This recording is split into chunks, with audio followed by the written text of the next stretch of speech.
Salut les amis, que ce soit sur Réussir en Beauté ou sur Facebook, je vous dis vraiment merci.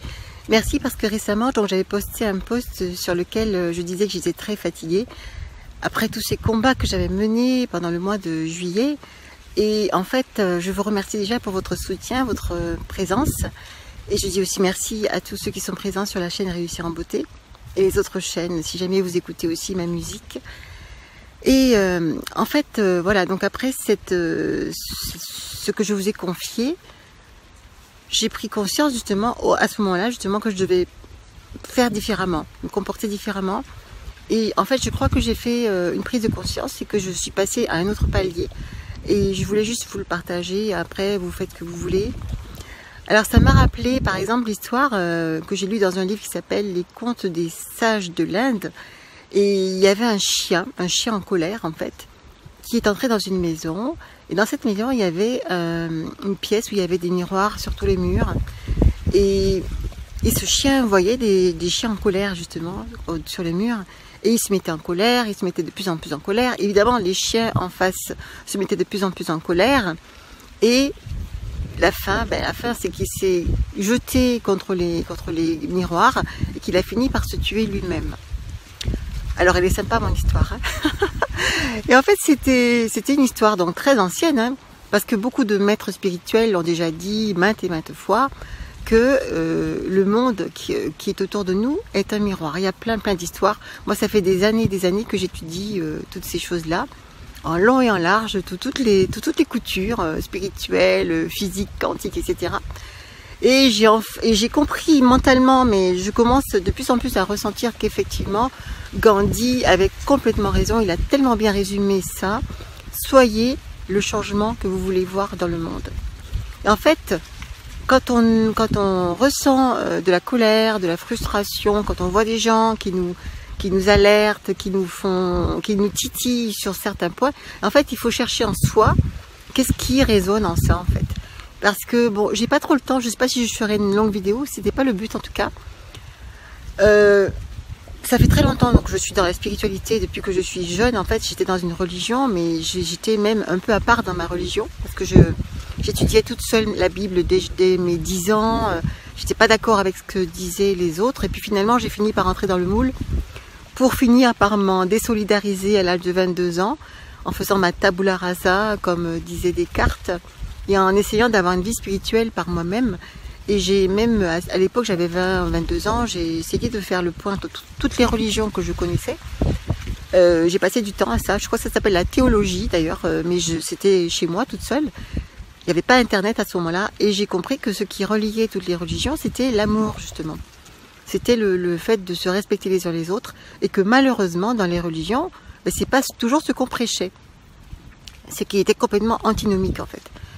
Et j'ai fini par avoir une personnalité, une spiritualité personnelle qui se focalisait toujours sur l'amour, l'amour de soi, l'amour de la joie, etc. Donc récemment, j'ai créé le club La Joie du Succès. C'était justement pour travailler tout ça, toutes ces mémoires, abandonner la peur, la colère, la frustration, apprendre à pardonner, et même au-delà de pardonner, ce que j'avais déjà dit dans une autre vidéo, vraiment remercier les personnes, les expériences que l'on rencontre dans la vie pour pouvoir justement les affronter d'une certaine manière et les accepter et justement les transformer, les transcender. Et je crois que c'est justement ce qui se passe en ce moment. Donc on l'avait déjà annoncé depuis très longtemps aussi. Il y a ce chaos qui existe et effectivement nous sommes là et nous pouvons réagir par la colère, nous pouvons réagir en disant oui, il y a des gens, il y a des monstres qui ont fait ci, il y a des monstres qui ont fait ça. Mais en fait, si on est là dans cette énergie collective, c'est aussi pour nettoyer toutes ces mémoires, pour pouvoir se libérer de ça. Et je sais pas pourquoi, j'ai une montée d'émotions là. Je voyais toutes ces personnes. Toutes ces personnes qu'on est en train de décrier, toutes ces personnes sur qui on met toutes ces responsabilités. Et en fait, elles ne sont pas seules là-dedans. Et ce sont des personnes qui, comme dans beaucoup de choses qu'on a déjà vues, qu'on a déjà dites, ce sont des personnes qui elles-mêmes ont besoin d'amour, qui recherchent aussi à rejoindre leurs sources. Elles en sont peut-être apparemment loin. Et vous voyez par exemple, on parle beaucoup d'Hitler et Deepak Chopra aussi a été très clair avec ça dans son livre, livre des coïncidences je crois. Il disait qu'en fait même les gens comme Hitler, où on pense que ce sont des gens très mauvais, etc. Mais en fait ce sont des parties de nous et il faut les reconnaître justement et les accepter, les transcender, les transmuter, les nettoyer.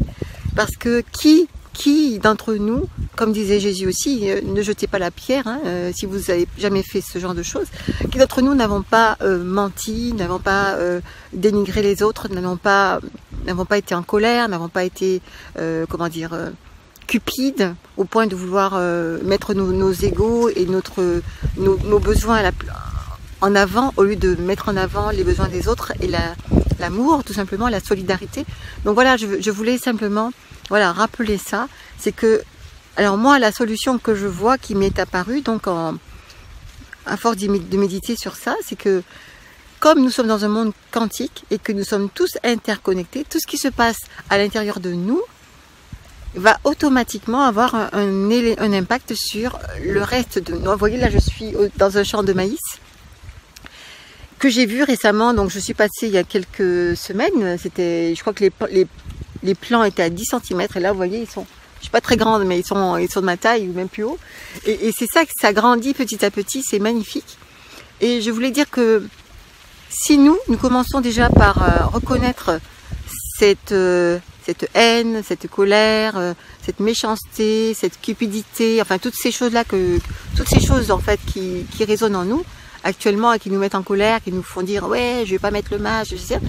Et tout ça, si on prenait un peu de temps de se mettre seul dans sa chambre et comme, d'ailleurs j'ai beaucoup aussi étudié le Ho'oponopono, il y avait le docteur Len en fait qui était dans un hôpital psychiatrique et au lieu d'aller voir les patients, d'essayer de les soigner, il prenait le temps, il se mettait dans son bureau, il s'enfermait et il répétait tout le temps à longueur de journée sur chaque dossier de patient, désolé, pardon, merci, je vous aime. Et ces mots, ces énergies, ces vibrations, petit à petit, ont fait que les personnes de l'hôpital psychiatrique ont été guéries ou ont été, en tout cas, ont réussi à changer eux-mêmes de comportement, à tel point que dans cet hôpital, par exemple, là où ils étaient attachés, ou là où le personnel médical ne restait jamais parce que c'était trop insupportable, mais tout s'est arrangé petit à petit. C'est une histoire qui est racontée dans le livre de Joe Vitale, sur Ho'oponopono, je ne sais plus lequel exactement, j'en ai lu tellement. Donc voilà, c'était pour vous dire que si vous avez conscience de ça, eh bien, enfin moi j'ai pris conscience de ça en tout cas, et je vais vraiment arrêter de combattre. Je vais même peut-être arrêter de partager tout ce que j'ai partagé pendant le mois de juillet, qui est toujours et qui restera, je pense, sur mon site internet nadejcomper.com, tous les articles qui parlaient de ce qui se passait. Moi j'ai envie maintenant, comme j'avais déjà prévu, de me focaliser sur la joie, de me focaliser sur moi et comme dit aussi Marianne Williamson, donc c'est en brillant soi-même que l'on va justement apporter sa lumière autour de soi. Et quand la peur va tomber, quand la colère va tomber, quand tout ça va tomber, vous savez, je sais, j'en suis consciente et je le ressens vraiment, que ces personnes-là, enfin la haine engendre la haine, la colère engendre la colère, et les personnes qui sont dans ces émotions-là, elles sont nourries de ces énergies-là. Vraiment. Alors ceux qui croient aux reptiliens, ben, sachez quand même que s'il y a des énergies qui les alimentent, c'est bien ça. Donc quand on aura tous intégré ça et quand on aura tous en nous ce sentiment de paix, cette abondance, cette joie, cette lumière, cette douceur, cette compassion, cet amour inconditionnel, et bien là, à un niveau subtil et à un niveau profond mais très réel, ils auront de moins en moins d'énergie pour agir. D'ailleurs, les gens qui ont peur, ben, ils ont peur. Hein. J'ai entendu beaucoup de sons de cloche, des gens qui ont vraiment peur des virus. Il y a des gens qui ont vraiment peur des microbes. Hein. Il y a des gens qui ont vraiment peur de tas de choses. Et je comprends ça. Moi, j'ai jamais eu trop peur des microbes, des maladies, même quand j'étais petite. J'ai toujours réussi à sortir de mes maladies parce que je savais qu'au fond de moi, on n'était pas fait pour ça. Je sais toujours qu'on n'est pas fait pour ça. Mais je sais qu'il y a vraiment des gens qui ont peur de ça. Donc, quand vous allez libérer vos peurs et vraiment vous en libérer complètement vous-même, comme nous sommes tous interconnectés, ça va forcément, immédiatement avoir un impact profond sur la compréhension des autres. voyez, moi je suis reliée à ces feuilles de maïs, je suis reliée à vous, et c'est ça que je voulais partager avec vous. Voilà, c'est l'époque qu'on vit en ce moment. Voilà, c'est pas pour aller... Enfin, on peut le faire. Moi, voilà. Maintenant, je vais essayer de travailler sur l'équanimité complète, l'amour inconditionnel complet. Je comprends, j'accepte, parce que je me connais, j'ai connu, je sais mon vécu aussi, qu'il y a des sous-couches, il y a des couches, il y a des strates de conscience, et qu'on est plus ou moins dans des strates de conscience qu'on peut appeler 3e, 4e, 5e dimension, comme on veut, ça m'est égal. L'important, c'est ce qu'on ressent, c'est ce qu'on vit, c'est ce qu'on vibre. Et il faut accepter que les autres soient à leur niveau et que nous on soit à notre niveau, etc. Parce que de toute façon, comme disait quelqu'un de très sage aussi que j'ai connu, il y a toujours quelqu'un qui est plus petit que nous et quelqu'un qui est plus grand que nous. Donc on n'a pas besoin de se comparer, et surtout se comparer à soi-même et savoir où on en est et qu'est-ce qu'on fait de ce qu'on a, de ce qu'on sait, et qu'est-ce qu'on peut faire. Donc récemment, j'avais aussi posté que je ressentais que, par exemple, si vous aviez des rancunes, des colères avec quelqu'un, essayez déjà de commencer par ça. Essayez si vous ne pouvez pas la contacter, cette personne, faites-le en vous-même. Envoyez-lui votre amour, dites-lui un message de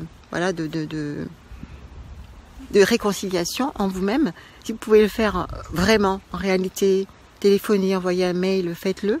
Parce que tout ça, c'est la façon justement d'arrêter, comme disait quelqu'un d'autre dont j'ai oublié le nom, le moteur de souffrance.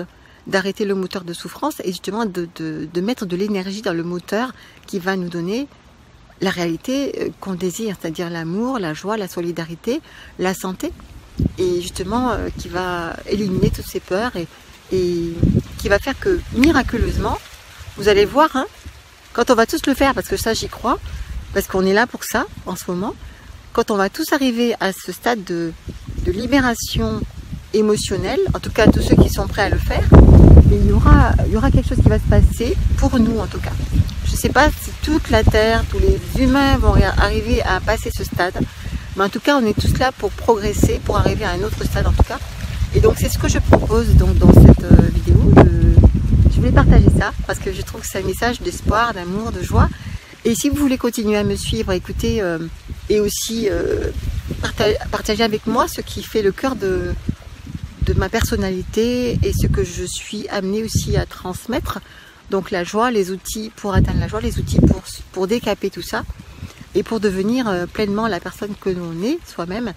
Vous pouvez me rejoindre soit sur ma chaîne Réussir en Beauté où je partage de temps en temps des vidéos, c'est pas très régulier, encore moins sur la chaîne Free Your Mind, quoique ça va peut-être arriver bientôt aussi, mais surtout sur ma chaîne, sur mon site internet nadejkompère.com et le club La Joie du Succès où il y a vraiment, je vous ai mis tout ce que je sais, que j'ai appris depuis de longues années, et entre autres avec Jack Canfield sur les principes du succès, tous les éléments, tous les outils, tous les exercices qu'on peut faire justement pour lâcher prise et pour accepter la joie, pour faire briller sa lumière et devenir l'être que nous sommes déjà, un être de lumière, un être de joie. Et voilà. Et si vous voulez aussi écouter ma chanson Freedom Cycle sur ma chaîne Nasara Light, je crois que je l'ai renouvelée. Voilà, j'ai mis tous les liens en description. Et voilà, soutenez ce mouvement de joie, d'amour, de paix, et la liberté est déjà là. Et elle n'a plus qu'à se manifester à travers nous, parce que nous sommes des êtres multidimensionnels et surtout nous sommes interconnectés. Et chaque personne qui va lâcher prise, qui va mettre le bouton off à la peur, à la colère, à la frustration et à la haine surtout, parce que quelque part on les déteste, ces gens soi-disant qui nous font du mal et qui ont des projets contre nous. Et bien justement, mettons off à tout ça et embrassons-les, disons-leur qu'on les aime, qu'on est désolé, qu'on leur pardonne, qu'on se pardonne soi-même aussi, qu'on les remercie d'avoir été là pour nous booster, pour nous réactiver, et qu'on les aime, qu'on aime la nature, qu'on aime tout ce qu'on est. Alors voilà, je vais arrêter parce que je sens que je commence encore à être dans les émotions. Mais j'avais cette vision là, parce que je dis pas, mais parce que pour moi c'est des choses qui sont tellement naturelles. Mais oui, on peut dire que parfois j'ai des messages que je reçois comme ça, ou que j'ai des visions dans ma tête. Mais j'ai la vision que justement quand on va tous être unis, main dans la main, un peu comme ce champ de maïs là qui est là, il y a des petits, il y a des grands, il y a des moyens, il y en a qui ont des cheveux, d'autres qui n'ont pas de cheveux. Et quand on sera tous unis main dans la main à porter le même message, vous voyez, la Terre va se lever, la Terre va se lever sur un nouveau jour et on aura de nouvelles perspectives parce que justement certaines personnes parlent de physique quantique mais ils alimentent des énergies de colère et de rejet et je trouve ça bizarre parce que s'ils avaient vraiment étudié la physique quantique, ils seraient dans une autre intention d'amour, de joie, de beauté, de lumière. Et donc n'oubliez pas quand même qui vous êtes. N'oubliez pas l'histoire du chien en colère. Et voilà, donc namasté, namasté. Étudiez le mot namasté aussi, c'est un mot magnifique. Écoutez ce que ça veut dire. Donc voilà, je voulais chercher ça. Merci de m'avoir écouté et à très bientôt. Bye.